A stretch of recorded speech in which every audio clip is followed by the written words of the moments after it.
Dalawang kalapati dito mga idol. Check natin kung kalapati natin.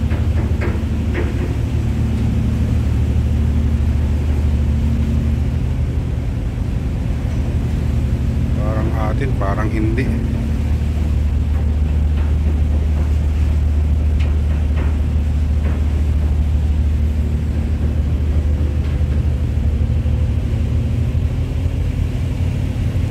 Kalapati yata natin mga idol. Sa atin nga yata ito.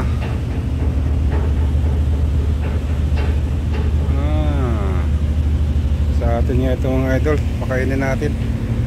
Malayo pa kasi tayo. Bakit pumunta yun dito? Malayo na yung ating bahay. Doon pa oh. Layo na no.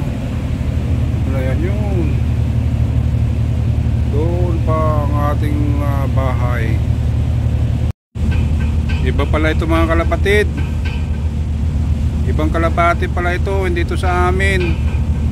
Pero wala mga singsing. Tapos maliliit siya. Oh. Ay liit.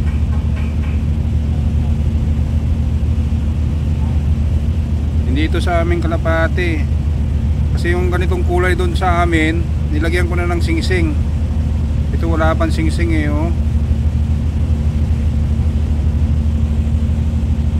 Maliliit siya. Tukod nga lang dito kasi may dumaan ditong may dumaan ditong birds. Baka ako dala ito dun sa mga barko or barge. Karig pala, rig. Ngayon nagutom na sila oh. Hindi nila nakikita yung mga kalapati natin para sumama dun. Dalawa, ang cute nila, ang lilit. Sana sumama dun sa kalapati natin. Hello mga kalapatid. Ayan, huhulihin ko na lang siya mga kalapatid. Isasama ko dun sa aking mga kalapati. Kasi aalis kami mga kalapatid. Walang tao dito sa platform. Walang magpapakain sa kanila. Baka matuluyan sila mga kalapatid. At ito nga mga kalapatid, mabait siya. Madali siyang hulihin. Kaya hindi ko lang rin alam mga kalapatid kung talagang gutom lang talaga sila. Kaya lumalapit sila sa tao. Ayan mga kalapatid, nahuli ko na yung dalawa. Lalagay ko na lang sa isang kahon at iuwi muna natin doon sa ating accommodation. Shout out mga kalapatid. Ayan, para doon sa mga nagpi-PM sa akin at nagko-comment mga kalapatid. Pasensya na kayo dahil itong mga kalapatid na ito ay nandito ito sa Saudi Arabia mga kalapatid. Hindi ko talaga kayong mabibigyan. Kahit sabihin nyo babayaran nyo or sagot nyo yung ship nya, hindi talaga po pwede kasi kailangan natin ng mga permit dito at kailangan natin ng papel talaga nito sa mga kalapatid na ito mga kalapatid. Ayun lang, sana maintindihan nyo mga kalapatid. For content lang itong sa akin mga kalapatid. Ayan, dito na kayo.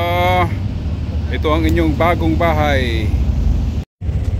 Ayan guys, kinulong muna sila dito kasi baka may sakit. Saka natin sila papakawalan kapag mga ilang araw. Kasi baka may sakit siya eh. Saka kailangan makarecover muna sila. Parang gutom na gutom oh. Wala pa yung mga kalapati natin dito. Ayun lang guys, thank you for watching. Please follow, like and share mga ka-offshore pigeon.